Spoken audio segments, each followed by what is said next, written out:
And right now we have diffusers, we have mist filters, all to make us look pretty. Exactly. Exactly. The answer was money. Who knew? That's it. The answer to everything is money.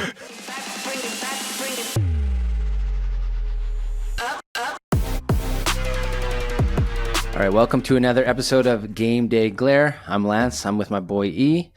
And today's topic is a scary one. Ooh. Light and color in sports videography. And Yes. we'll title this Fix Your Colors. What kind of what? We'll title it Fix Your Colors. Yeah. The eternal struggle. Listen, I don't know about you, but for me, coloring is one of the hardest and most scary things when I started in videography. And even today, I'm still constantly checking my colors and I'm not still 100% sure, because you see so many great colorists out there online and you try to compare yourselves to them. And some projects you don't have time to always color it the way that you want. What about you? You struggle with that? Yes, I think it's one of those things where it's never. It's very hard to know if it's perfect or not, and sometimes you think it is, and then you look back a month later, or a year later at what you've done in the past, and you're horrified, or I am anyway. When I look at my old stuff, I'm horrified by the content I put out there. Not necessarily the content itself, but yeah, the colors and the looks and the maybe a few questionable creative LUTs that I've used and things like that. So yeah, it is an eternal struggle, and also I never really learned it properly in school. It's always been just sort of by myself, watching YouTube and trial and error, that sort of thing. So if there is ever a part of me that feels a bit of imposter syndrome when I'm editing videos, it's definitely when I'm doing color correction, which explains why there's no color correction tutorial on my channel to this day. So I've done a color correction course with Matty Hapoya, but it's the Corsa one, not with him, not like me and him, not like we're buddies, but I paid for that one. And it was really good. Honestly, it was really, really good. But I feel like it's one of those things that you have to keep practicing all the time. Like if you don't use it for a while, you kind of forget things and that. And I always go back to, if I could shoot it as close to perfect in my camera, my color correction or coloring will be much, much easier. But there's a lot of factors that go into it, right? Like obviously what kind of camera you're using, because you and I are Sony users and we know that Canon has a different color science, and a lot of people prefer the Canon colors over the Sony. You use both. I've only used Sony. Did you find a big difference, or did you find it harder to work with one or the other? In the past, yes, because Sony's color science was very questionable many years ago. Especially like before S-Log 3, like when S-Log 2 was basically the best sort of version of S-Log you could get. The reds were already really difficult to get right, and especially if you were filming in 8-bit, it was really hard to get a proper image out of S-Log 2 without, if you didn't know what you were doing, you could easily just sort of destroy your image and stuff. So it was hard, and Canon was the other way around. You could just apply like a utility LUT or something, and the job was pretty much done. Like the Canon colors were just sort of on point, and there wasn't too much work to be done there. So, but now Sony's come a very long way. So now I don't really think it's that much of an issue, to be honest. But it used to be. Yeah. I feel like it's just really diehard Canon people that are still picking on Sony. Like you, I feel like the Sony colors have come a long way. And even I've shot with my camera before with no picture profile. And as long as my white balance and my lighting was good, the image looked great. Now I always shoot with a picture profile. I usually shoot S-Cinetone, and I know you usually shoot S-Log 3. The reason why I do it is more because of fast turnaround, but we can go into that after. The thing, though, that makes your colors, it's all your white balance. And your white balance all depends on your lighting. Yeah. Now, Yeah.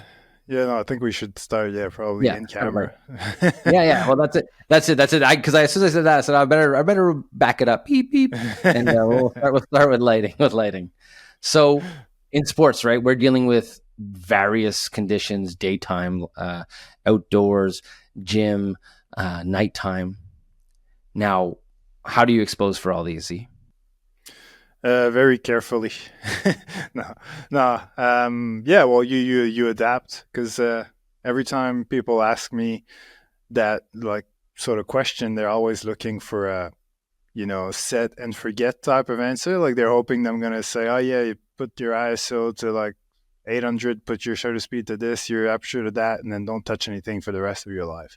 But that doesn't happen. Like you always have to sort of adapt to the situation. Like you said, sometimes it's a dark gym, sometimes it's outside in broad daylight, sometimes there's clouds, there's shade in half of the field, and the other one is in direct sunlight. So you're always adapting, you're always monitoring as well. That's probably the biggest the key factor there is to monitor what's going on and adapt to what you see.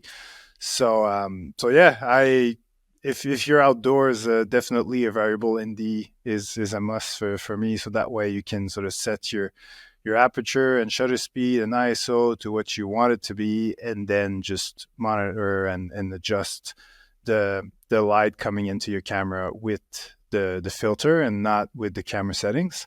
And when you're indoors, well, the good news is you don't have to deal with the sun sort of coming in and out. But yeah, you just sort of have to.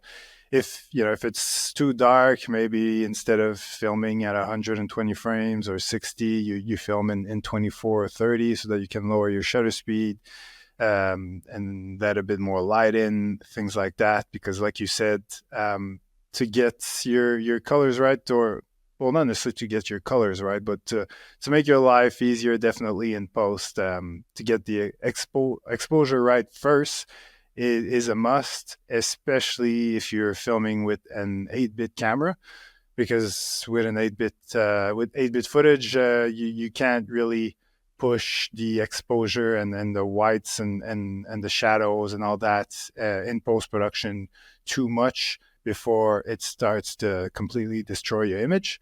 So if you get it right in camera or close to right in camera, it's going to save you a lot of hassle in post, and your image is going to look a lot better. I like the fact that you mentioned filters because until I started shooting in different picture profiles, I wasn't really using filters when I was younger. First, we didn't really have to, but nowadays, like what I was doing because I didn't have filters, I would boost my shutter, right? But when you have the filter and you control your shutter and you control your image, it's going to be a lot easier later on when you go to color correct it or add your look. And that's what I realized. The filters actually just make your job a lot easier. So I have two filters, my two go-to filters. I have the Peter McKinnon 2 to 5 stop, and mine is the polarized version. And then I have the everyday short stack filter, and it's a polarize and mist. And honestly, my polarize and mist I keep on my camera all the time, all the time. And the mist isn't so like I know. Remember, you did a YouTube video you were talking about a while ago, and you said you had left the mist on, and you found it roomed your lights a little too much. This one is very very subtle, and it's very very good. But I like having those two filters because it really really helps me control my color. Where in the past I would always assume like everyone else, oh, I'll just fix it in post. I'll just fix it in post.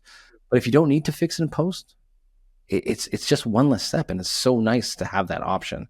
So obviously those two tools are a little expensive, and I mean it sucks that you have a $1,200 lens or $2,000 lens, then you got to go out and buy a $300 filter, and not everybody wants to spend that money. So yeah, the quick hack is boost your shutter, but then it looks kind of weird. I mean, in sports we can get away with a high shutter because you're very crispy and the guys look like a little, there's no motion blur. But definitely those filters help me. Yeah, well, the thing with shutter is that, like, because I tend to go over the 180-degree rule with my shutter anyway. Like, I usually, if I'm filming at 120, I'll be at 1 over 320 or 1 over 400 with my shutter speed. And I actually had this conversation today with someone in the comments of one of my videos, and it's funny because boosting the shutter speed, because people get told all the time it should be at 180, just basically double your frame rate, and but everybody who says that, which is true, like it's the most natural look, but everybody who's teaching you to do that, what they're filming is interviews, or when it's actually, you know, action, it's usually someone moving around, someone like, if you're thinking of Peter McKinnon or Matty Apoya, you were mentioning earlier, like when they're filming each other, they're walking, they're going on their skateboards and stuff, but they're going pretty slow. Like it's a slow movement. Where if you're filming basketball, you're filming football, everybody's going top speed. There's movement everywhere in your shot, and also your camera is moving quite a lot. So that's a lot of motion blur. Not that it's going to be all mush and blurry, but actually push your shutter speed just a little bit makes everything a touch sharper. And when there's that much movement, I just feel it's a personal taste. Like it's not a rule, but I just feel it looks better.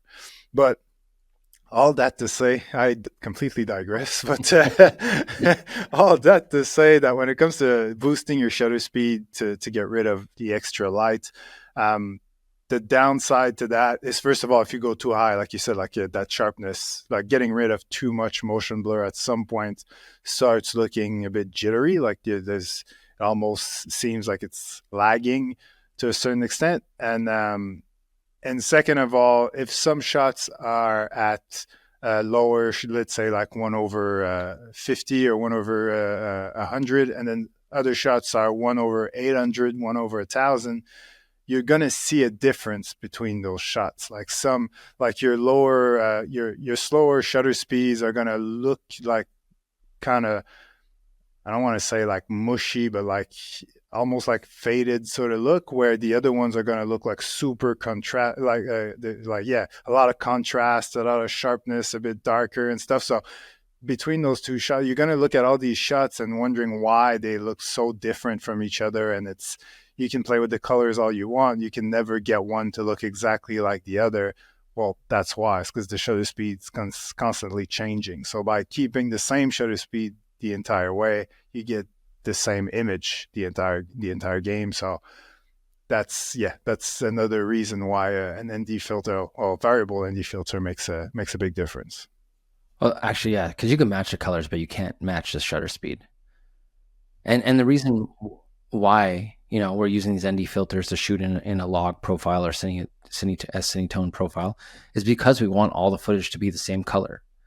And honestly, when you're covering a sporting event, that's hard sometimes because sometimes they have lighting for the game, lighting for warm up is different, or pre-game. Sometimes you gotta get locker room shots, that's different lights.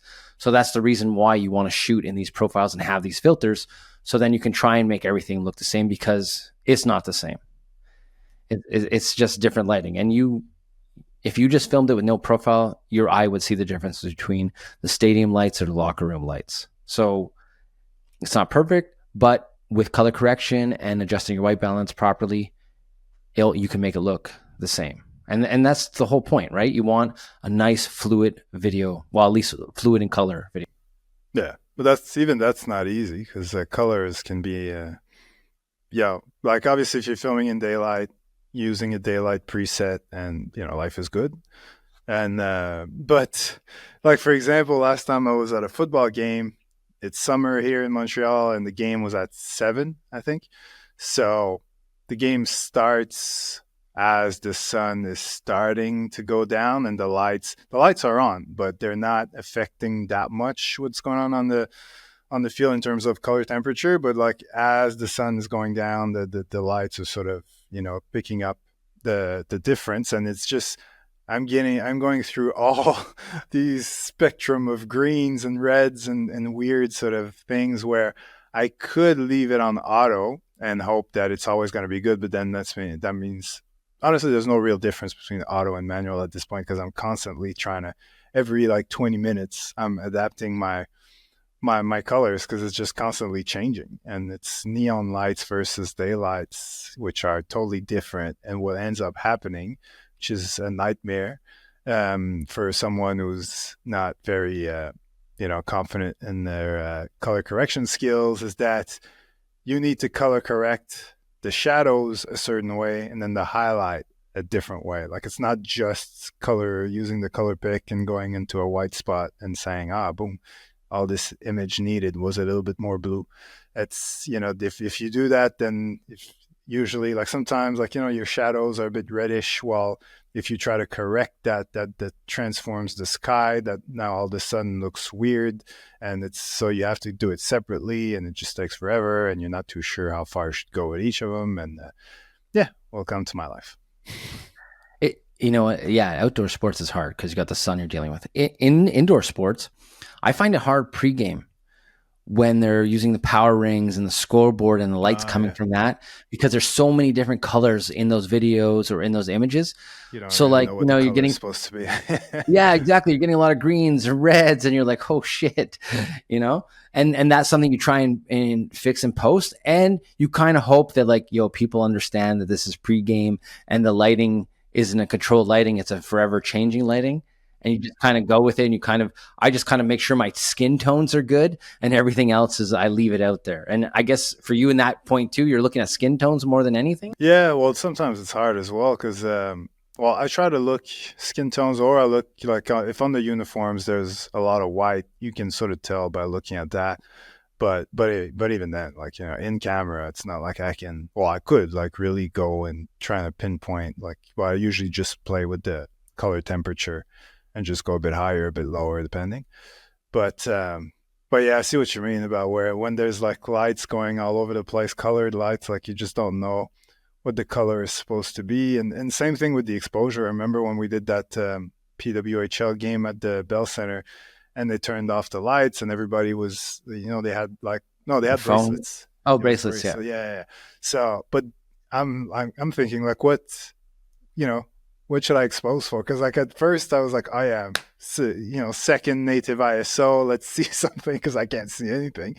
But I'm thinking, yeah, now it looks like everybody's it's just they never turn down the lights. It's just like I can see everyone's like, yeah, that kind of defeats the purpose and it doesn't look that great. And so, yeah, so I toned it down and then, yeah, it's in the dark, you can see the lights. So, yeah, it's hard when you have like a blackout or a light show of some sort or like fireworks and stuff. It's like, what do I expose for? Like, where should I? So it's always good to, first of all, set it a bit before the actual light show starts and in situations you gotta realize that sometimes a dark shot is what you need. Like it is normal. If it was meant to be watched in the dark live, then it should look dark on screen as well. Like we don't need to see people's faces. We need to see the lights and hopefully have them not too overexposed so that we can see the color in them, because usually when lights are or colored lights are overexposed, then they look white. So it's just, yeah. In indoor sports, you have maybe 3-4 locations. So you have 3-4 different white balances. In your football game that you filmed the other day at dusk, how many different white balances do you think you had throughout that game? Oh, too many because I was way too insecure about it. So I changed way too often. Yeah, I was trying to keep it because I remember last year I did a game as well and at the same venue, and my footage was a bit underexposed and also very sort of green reddish. So I was trying to make up for that, and it was probably a bit too cool at times, or it was still very green because just the type of lights that they have there it was hard to get it perfect without doing the whole gray card thing. But yeah, I did change it a fair bit going through that footage the other day. Afterwards, yeah, I did have to do a bit of color correction before I sent it to them because I felt bad just sending it raw the way it was. But the exposure was much better than the first time. Okay. Yeah, because you can't pull out a gray card in the middle of a game just because the sun's going down. You can maybe in quarters fast, but it goes down fast. The sun, so, like it changes within 20 minutes. So you're constantly adjusting for those 20 minutes. But then once it's dark, you're set. You're ready to go. Yeah, Right. yeah. But it's a while because people like, you know, for the normal person, it gets dark, let's say between 8:30 and 9. But in reality, it starts at around 6:37, and gradually, really gradually, and just it just sort of ramps up towards the end. But that little gradual loss of light makes a big difference in color temperature when there's these huge stadium lights trying to make up for every bit of light of daylight that disappears. So you get all these, you get a mix of both, and at first one is stronger than the other, and slowly it sort of just shifts the other way around, and just the colors are just all over the place. We can agree that filming outdoor sports when the sun's changing it's tough. Like midday, it's kind of easy. It sucks. It sucks. It's not tough. It sucks. No, but midday, you're okay, right? Between, say, if you have a game at 1 to 3, you're pretty good. 1 to 4, no problem. But after that, or early in the morning, you're constantly battling a change. Yes, exactly. Well, especially for someone like me who does it, 4 times a year. If I was doing it every day like Peter Sorellis, it'd be easy. Yeah. We're gonna get him back on the show just to talk you through it, okay? Yeah. Just one show, just from dusk till night. Exactly. Or twilight till night. Yeah. Because I used to do it because I filmed a lot, but like in Australia, it was more winter sports. Like rugby is a winter sport. Like soccer, I would do a lot of summer games, but they would probably be a bit earlier actually. But yeah, I don't know. Or maybe just the stadium lights were different, because honestly, I don't feel like I was doing as much. I think it comes down to the lights as well. Like it's not just, because I'm pretty sure I've filmed a million, maybe not a million, but a lot of evening games during the summer in Melbourne, and I'm pretty sure I stuck to my daylight preset the entire time. And yes, I probably had to color correct like the second half of the game a certain way, but it was nothing like what I experienced at the Percival Molson Stadium. Is that what it's called? Yeah. Like I think it's just different lights, and that are probably too different from daylight compared to other lights, if that makes sense. So I'm lucky. I always film indoor sports mostly, so I'm okay. Because when I filmed baseball, the roof couldn't come off the big house, so we didn't have to worry about that. And all the other venues, most of the stuff's at the Bell Center, like hockey or UFC or basketball. It's all at the Bell Center, so it's all controlled lighting. UFC was pretty tough. I remember when I went with George St. Pierre to like the ring, because it's dark, and then they put that big spotlight on you. But I'm behind them, so the spotlight was shining into my camera. But that was an exposure thing. That my colors were okay, so that was different. But again, with those things, when you get lights sort of flashing into, like, people, they see it for what it is. Exactly. Being overexposed for a few seconds is just part of it, and it sort of works with that look anyway. But nothing feels better than when you properly expose a shot and you nail it and you don't have to do anything to it. Like when you know your colors, or when you get used to working in a certain area or a certain building, and you have your colors nailed down, it's so nice and it's so rewarding, because you're like, okay, it's one less thing to worry about in this field, right? Because you're constantly worrying about a million different things. Am my audio working? Is this working? Is that working? So it's one less thing. And we all have that surprise too, where you think you have it, and you put the SD card in your computer and you look at your colors and you're like, oh my God. So what's your process when you put that SD card and you see your footage and it's off? Well, I blame the lights, like I just did 2 minutes. It's not me, it's the stadium lights. But it's true, actually. Like, I'm thinking about it. I'm thinking, like last night I was filming in Ottawa and LA, and it was not, I didn't have that issue at all. So there are lights that are more troublesome than others, not because they're bad, but because it's just different colors. But every stadium's different though. Like or a gym, they're all like, there is no norm. That's the hard part. Yeah, like when I go into local arenas around here to film, there isn't one arena that's the same. Not one. Yeah, that's exactly where I was going with it, actually. Like, if, I'm complaining, like the Percival Molson Stadium is a pretty old stadium. It's a university stadium. It's not like it's not meant to be like a pro stadium. So it's, the lights are pretty old and all that. But if you're filming, at a high school or just like a neighborhood gym or whatever the case may be, same thing. Like it's old lights. Some areas on the court might be brighter than others. Not even like forget about the stands and around the court or the field. Like just on the court, on the field, sometimes some areas are darker than others. You might not notice it when you're there live and just watching it with your own eyes, but when you see it in camera, it's pretty obvious, and you just have to deal with it. And yeah, so that, like, there's always, like you said, every situation is different, and the more, the more this, the more differences there are all around the court or the field, the harder your job is.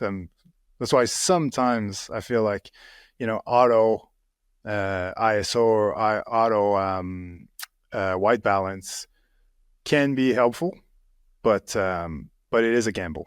You can't say that, E. We're professionals. We're never supposed to use auto, okay? So let's just cut that part out so no one hears that. Okay. So I had a hockey team contact me about 2 years ago to come to their arena and look at. They're having broadcast issues because they put all their games go on the web, and the diffusers were complaining they couldn't see the names and numbers properly. So I brought my camera and I looked and I showed them they had dark spots from their lighting. So I gave them two options, because it was either change the lighting and add more light because the corners were really dark, or they had dark numbers with dark jerseys. And I said, or put white numbers on those dark jerseys. So that's what they did. They went for the numbers. They went for the numbers because it was a lot cheaper, but it did help with the grid, because I showed them, like, guys, this is where you're missing light. Yeah. And then eventually they added more light to those sections, but that was a problem. And in minor sports, you run into that issue all the time. Older arenas, older courts, people aren't worried about the lighting. As long as the kids can play, they assume it's okay. But now more things are being live streamed, more things are being shared on social media, where they're getting asked, hey, can we have some more light? Can we have some more light? Because the more light you have, the better your image is going to be. Yeah. And Because like for example, at that stadium that I keep trashing for some reason, I have to be at my second native ISO just to get a proper exposure. Really? Without, like, at night, like, Yeah. when it's just the stadium lights, like, I had to be at 12,800 with no variable ND, where normally I could, stay to the. If I was on the second one, then I would definitely be needing a variable ND, at least like a 2 or 3 stops. But or usually I would just. I've never used my second ISO without an ND.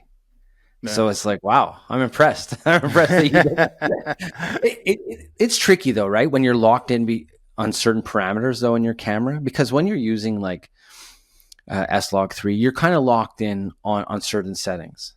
And was for me one of the biggest adjustments when I want to control my color more, was to learn how to work within those parameters, because you're constantly solving that problem. Okay, what am I adding? What am I taking away? So yeah, to hear that you didn't have an ND on that, wow, that's very, very rare.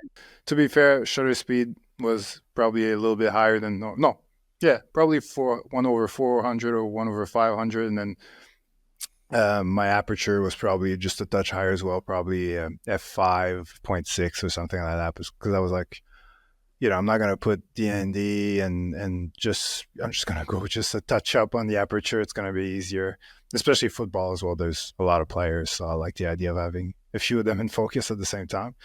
For but sure. Still, it's not shouldn't have to be. Shouldn't have to go to my second ISO. That was ridiculous. No. Have you ever added light? Like for when a you're game? Filming? Yeah. No. Well, No. I don't think. Would you say if someone hired you, and would you try and brighten up the gym? Just say it's for a basketball game, saying it's a dark gym. Would you ever consider bringing lights and trying to boost up the corners or the baskets or something? As long as everyone's okay with it. Problem, it would be an issue with, insurance and stuff. Like if you're starting to put equipment around the court. Depends what level we're talking about, I guess, because if it's professional, forget it. Like they're not gonna let you do any of that.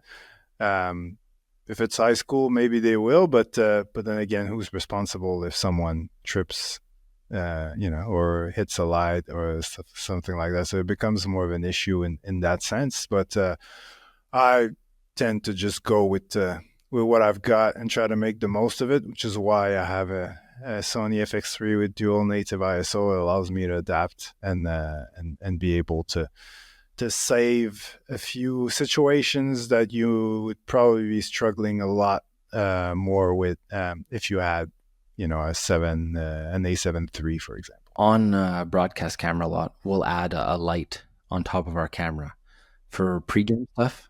When we're, say, have an animator or a media person or even a player mic'd up, we'll put that light on to kind of control it. That's what our cheat is. But it's only a one light on our camera. Now I do have one for my Sony, but honestly, I've never used it. I've never needed to use it. I have it just in case, more or less, and I've used it a lot for like background lights and stuff like that.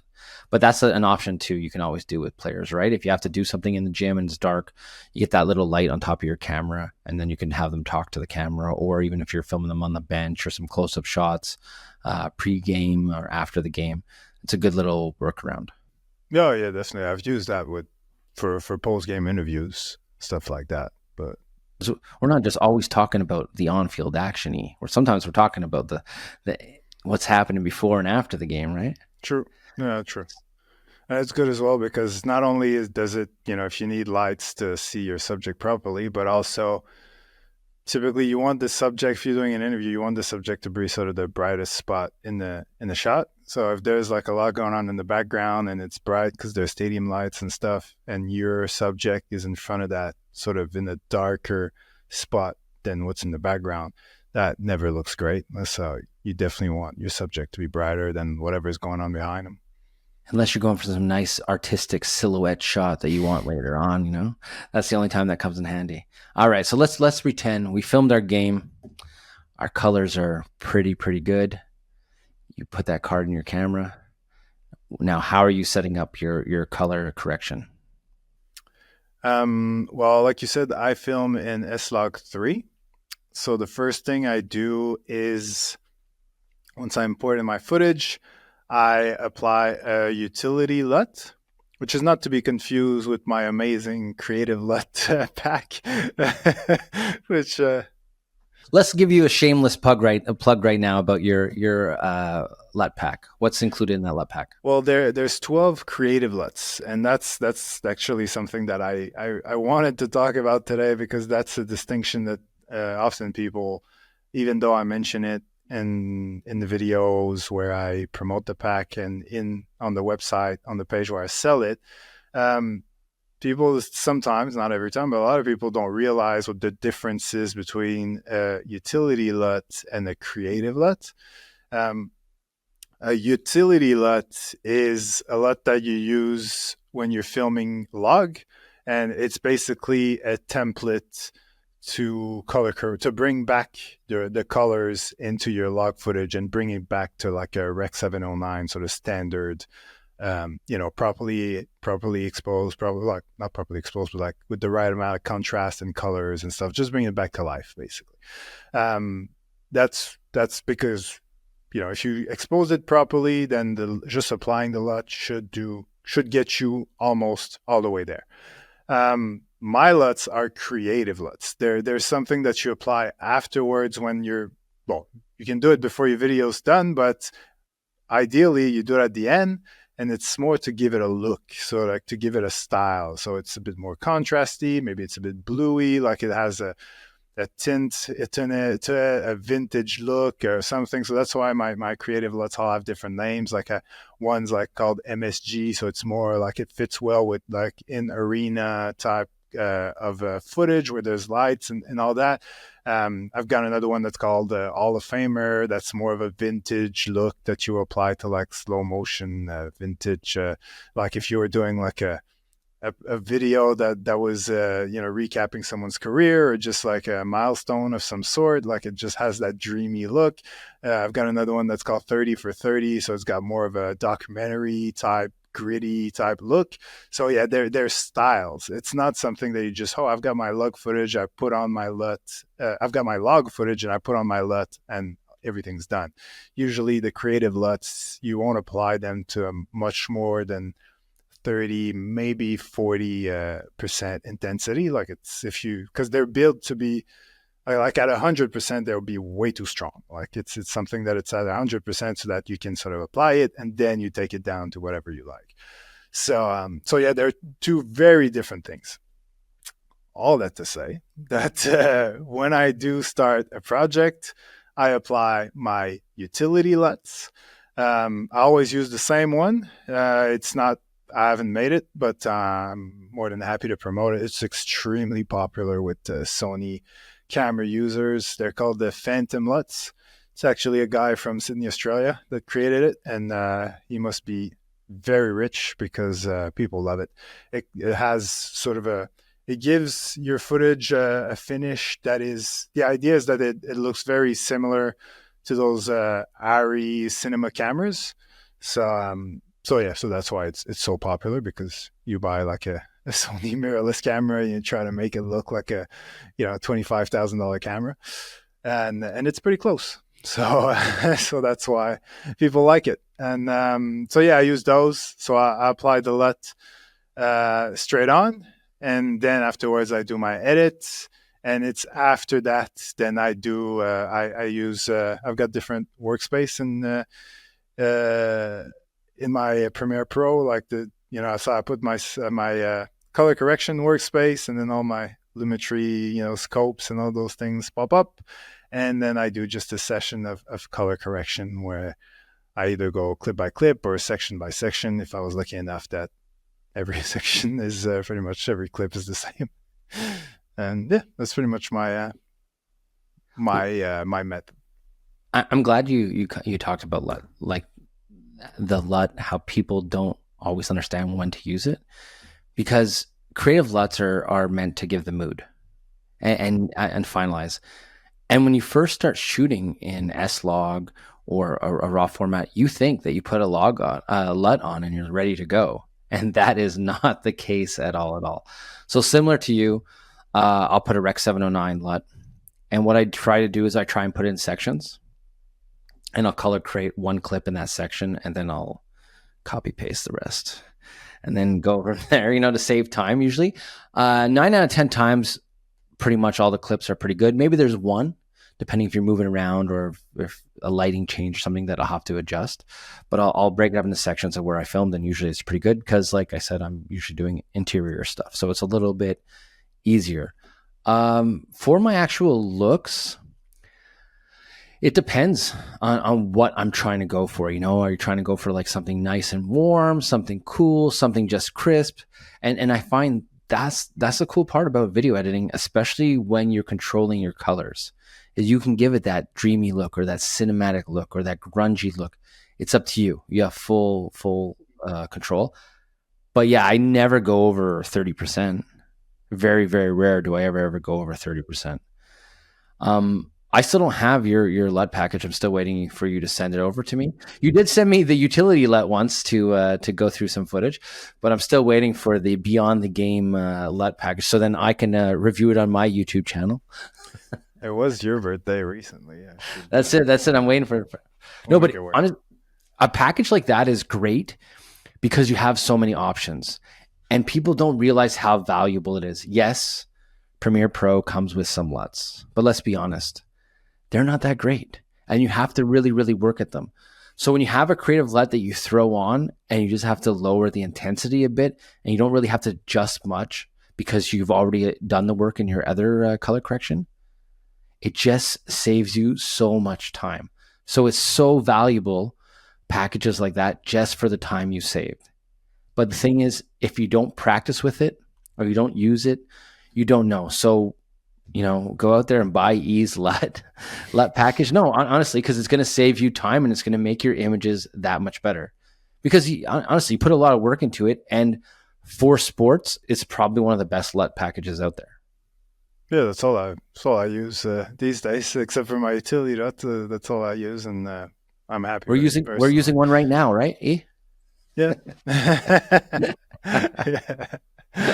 But yeah, it's funny because I remember one time there was I think it happened a couple times where like someone was reaching out to me asking me how they can import the LUT in camera, and I was like, well, that's not a good idea.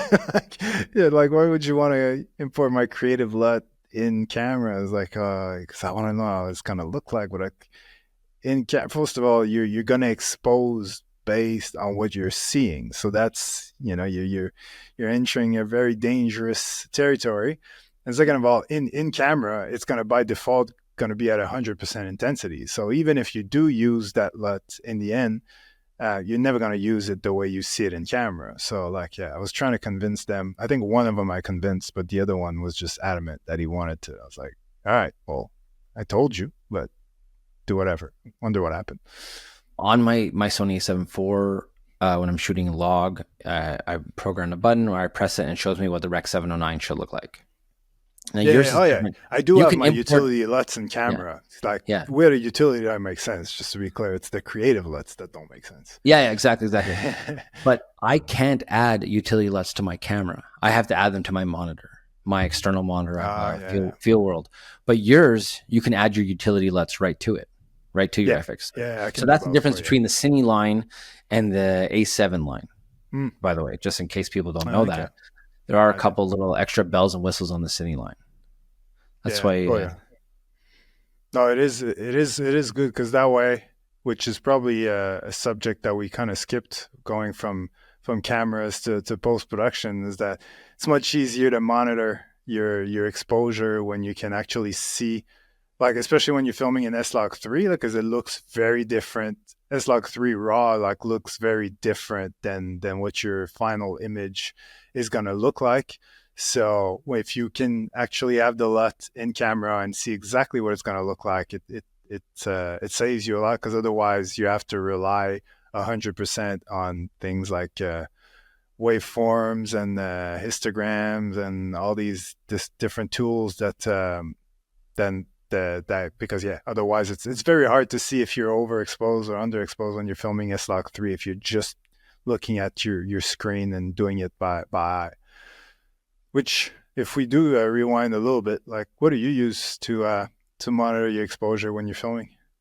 I'm using zebras. Okay. I'm using zebras. I do look at the plus minus also on the camera, Mm.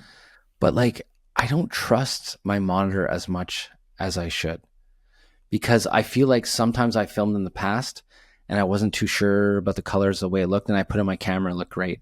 And I feel like the monitor on the A7 IV that I'm using right now isn't that great, but the one that I had on my A7S III was amazing. That monitor, and it's a way better monitor. That's why it's a little bit more pricey of a camera.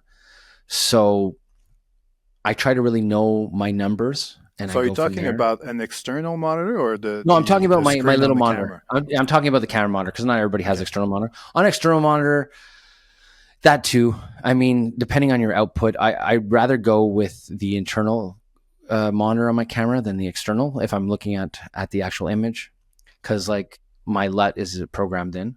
But usually I go with zebras. Zebras for me is the safest. So what level do you put them at? I can't even remember what I set it at. Putting you I on the spot. believe, yeah. Can I be at like 90? 90, something like that. I'll have to check. I'll check in my things. I'm not sure. I set it up so long ago. I just, once you trust a setting, you just go with it. Yeah. But Well, 90 is uh, pretty good because I think I'm at 90 or okay, 95. I don't use them a yeah, lot, but when I do, because that way you can basically push until you see a little bit of it, and you know that it's yeah. okay. You're always going to have highlighted parts where you're going to have the Yeah. zebras if you're filming. So you, as long as my subject doesn't have zebras on his face or where the action is, I feel pretty good. Well, the other way I've tried to deal with that as well is because you can have two different levels. Not on all cameras, I assume, but on most of them. So you can have one for skin tones and one for highlights. So like you'll put one at like 70 or can't remember what's the exact number you should get for skin tones, but let's say it's 70. But then that one you definitely want to make sure that there's none of that on your subject's face, and then you're sort of good to go. But So you film in S-Log3 all the time. I don't. I film for certain projects in S-Log3, and other projects I have fast turnaround, I'll film in S-Cinetone. So S-Log3 being overexposed, it's tough. Like it just looks scary in your monitor. So why don't you explain to us how you set up for filming in S-Log3 all the time? Well, because it's extremely washed out, so it's hard to tell if you are overexposed or not because everything is so washed out. So, but but at the same time, if you're filming in 10-bit, you have a lot of wiggle room. So even if you are a bit overexposed, you can bring it back, and all that detail is going to come back. Obviously, there's a limit, but you've got more room than an 8-bit camera for sure. The way I film is I look a lot at that exposure meter you were referring to earlier. Like, so I try to keep that always between 1.3 and 1.7, which is sort of the norm for S-Log3. With my LUT, it always end up, especially if I'm at 1.3, I always feel like it end up being slightly underexposed, but I really mean slightly. And again, because I film in 10-bit and at the native ISO, for me, pushing half a stop, even a full stop in post-production is not an issue at all. So I'd rather do that and make sure that I've got everything sort of basically nothing's overexposed and I can just bring it where I want it later on. But then, yeah, it's always a bit more work. But to be honest, like it's not like I'm too far off, you know, Yeah, you're still all the pretty time. close. Yeah, Yeah. exactly. Look mainly at that. Sometimes I'll use zebras, but to be honest, not that much. And that's about it. Like I've never used the histogram. Is that what it's called? The one that has the goes from left to right. Yeah, I've never really used that. They're all like great tools. It's just, to be It honest, takes up real especially estate. once you've, yeah, well, that's the thing. It takes like a lot of your screen, and then I just feel like I'm not, when I'm monitoring all these things. That's the same thing with like because then there's do you want to have false color on and focus assist and all these things. It's like there's so Peaking. much that, yeah, it's like I feel like I'm not creating anymore. I'm not being creative and just sort of trying to get the best shot. I'm geeking out, like using all these tools, and I'm just like a scientist trying to make the perfect recipe for the perfect image. And it's just I'm overthinking all these things, and I'm forgetting to focus on what's really important, which is getting the shot and telling a story. And probably a lot of those shots that I get could be much better if I did pay more attention to those things, but I can't do 5 things at once, so I choose to focus on the one that I like doing the most. Really, that's what it comes down to. And so yeah, so I don't have that many exposure monitoring tools open when I'm filming. I have my LUT on, so I know what it should look like. I make sure that my external monitor is as close as possible to my camera monitor, so it's not like I'm not looking at something that's actually much brighter than it's actually being recorded in camera. Um, so once I know that what I'm seeing is the real deal, I'm trusting my own eye quite a lot, to be honest, and I'm just sort of going with that, knowing again that because I'm in 10-bit, I can sort of get it not perfect and still get away with it. Well, once you trust your camera and you know your settings, it's going to make it easier, right? So like you're at that point where you're comfortable with your camera, so you're good to go. Now, like I said before, I use S-Tone majority of the time just because I have a fast turnaround from clients, and that's what they need. It's usually one and dones. Um, my S-Tone, I'm using the exposure meter. I'm using zebras. The only thing is, I do my exposure meter. I probably go to a plus 0.5 or 0.7 because I do find it a bit dark sometimes when I put it in post. So I just go a little bit up on the exposure, and I find the colors really look good. Um, what else? I mean, my monitors and that, I take my external monitor and I make sure that it pretty much matches my camera monitor before I go to shoot. Like once you calibrate it once, you're pretty good. So I kind of trust the colors.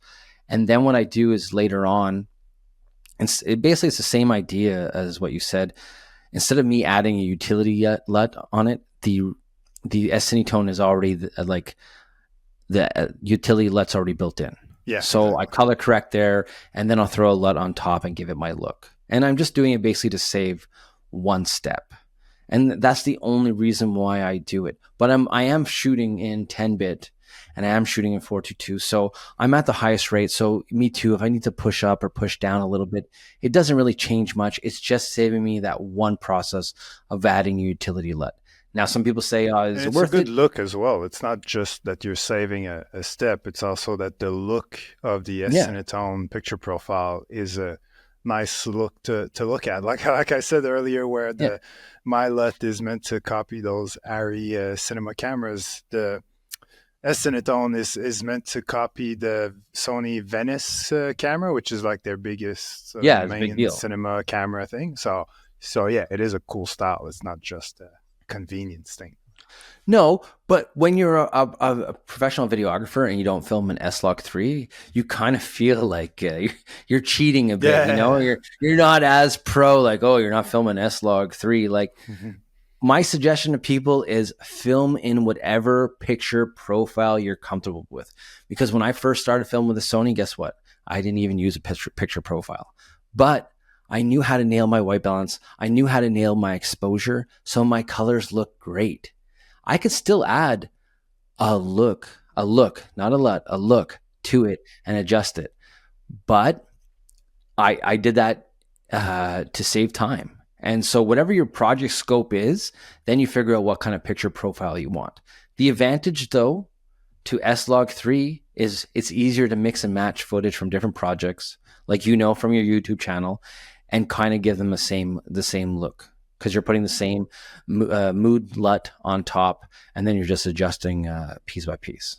Yeah. So that's our take. So E's the S-Log 3, and I'm S-Cinetone. Okay, Yes. So we should start a poll. Let's that's it. see. That's it. I think honestly, we started a poll. S-Log 3 would win.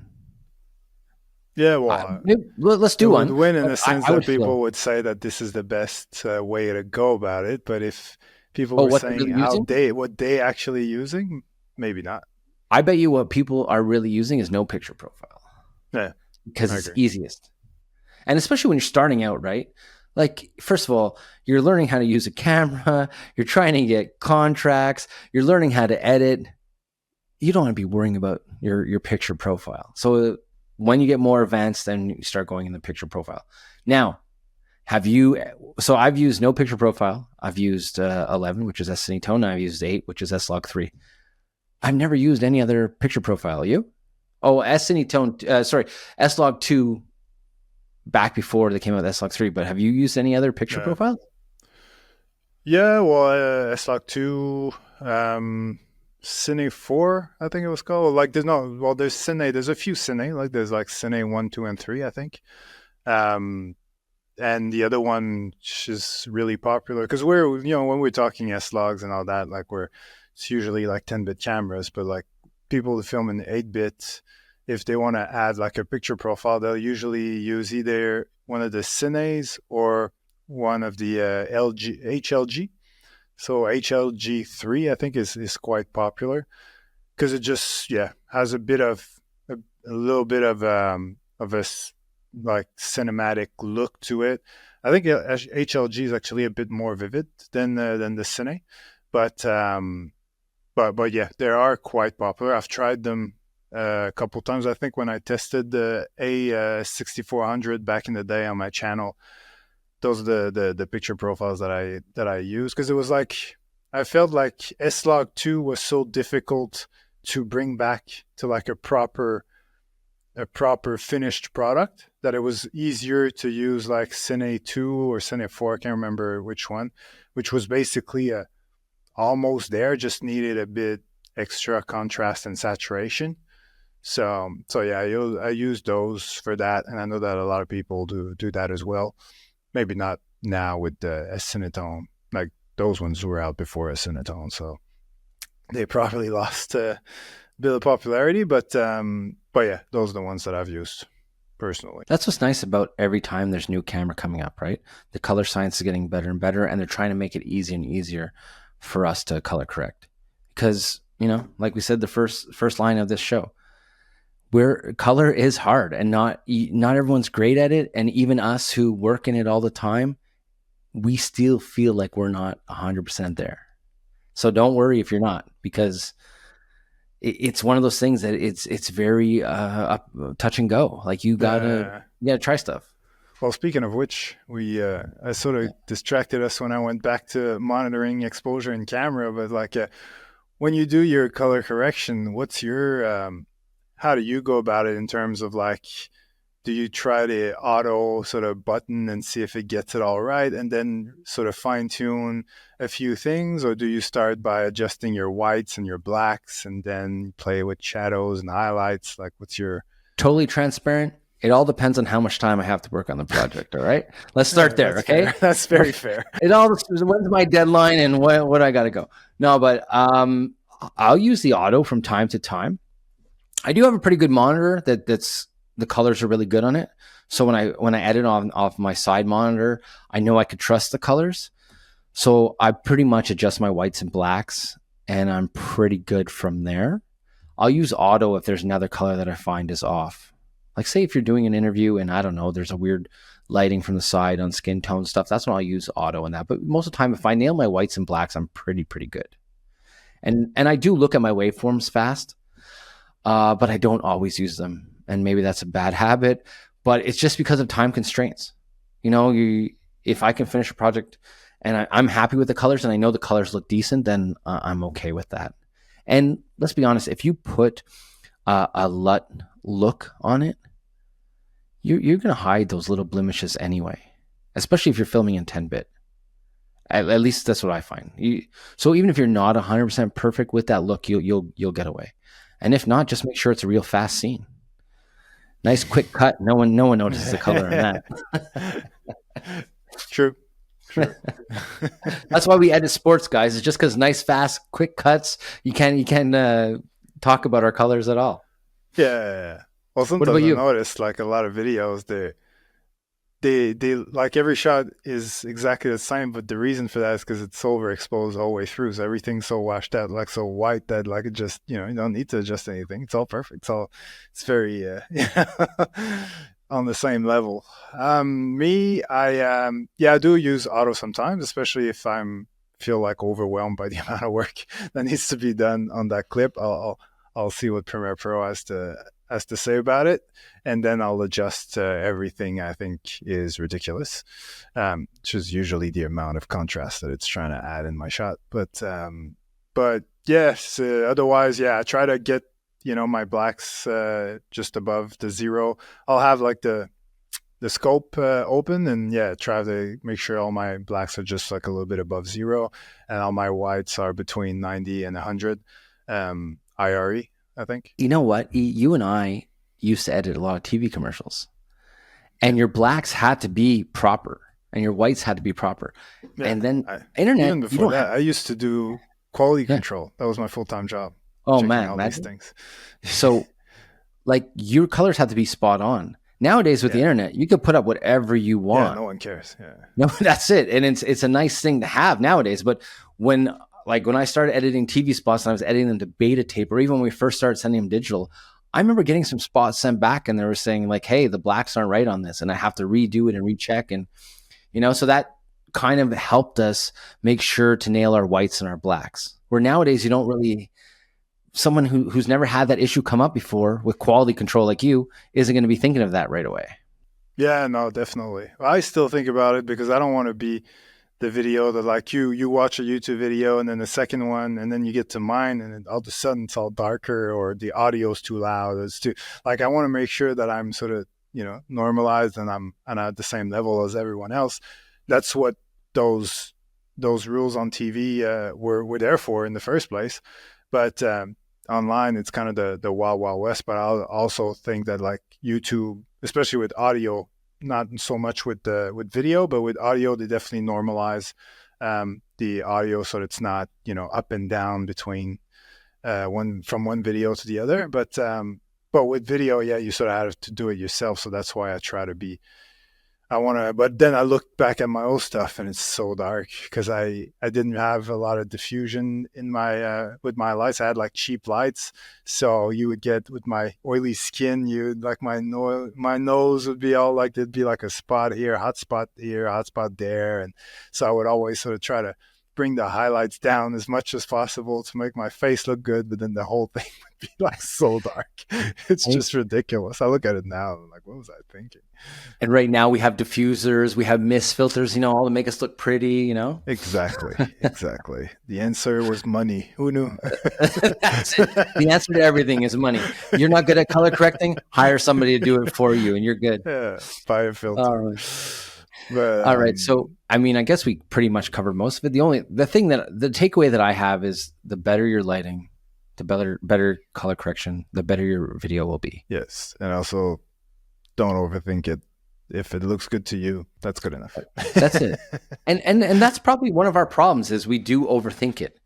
Because, all these years experience sometimes you go out and you shoot in hard locations and you have hard lighting or you're not in the most ideal situation.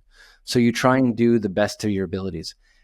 And I doubt that someone's going to watch your video and be like, your color sucks all the time. It could happen once in a while, but they're not going to say it all the time. So just keep trying, buy ease LUTs, and you'll be fine. No, but honestly, I know I'm joking around, but your LUT package, like I said before, saves a lot of time.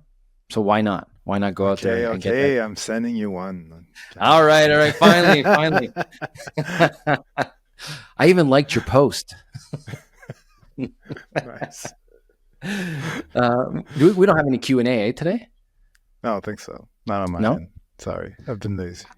Actually, what we would like to do, though, as viewers, is if you have any questions or if you have any topics that you want us to talk about on the shows, hit us up in DMs or in the comments and that, because we will put them out there. Because it's not always easy to come up with topics for shows, right? Like we go back and forth sometimes and we're like, oh, well, we kind of touched on this in another episode. We kind of touched on that. And there is a lot of stuff that we can talk about. So if there's anything that you guys feel that you want to hear, please reach out and we'll gladly try and put it in our show. Especially that we're so full of ourselves with our, professional gigs and our podcast, and we're all talking about all these professional expert situations. So if any people like more on the amateur level have things that they think we should talk about and we never bring up because we're too cool, we think we're too cool anyway.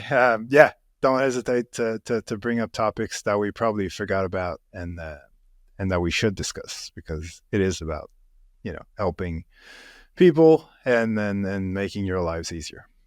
And you know what? It's funny because you are never too cool. Like my son had a hockey practice at 7:45 this morning, and he was demoing new equipment. And I asked him, I said, guys, I got my camera in the car. Do you want some shots of it? Because and you can help people out too. It's not always about being a pro. It's not always about trying to make money. Sometimes it's just about you have gear, you want to get some footage, or you want to try and shoot a new location and shoot. The more you shoot, the better it is. And it doesn't always have to be for a professional team. Sports videography is sports videography. You can get paid for it. You can do it for fun. You can film your kid. You can film your the NHL. It doesn't matter. The more you do, the better you'll get. Just like sports. Exactly. What is it, 100,000 hours and you're expert. Yeah. Or you can get paid millions to do it, or you can be paying money to play. Like it just depends on your situation and how much you love it. Big takeaway is, hey, color is hard and get an ND filter. Oh, and last but not least, get ease LUTs, okay? That's the perfect way to finish. That's it. All right. Well, that's it for today's episode. All right. Take care, guys. See ya.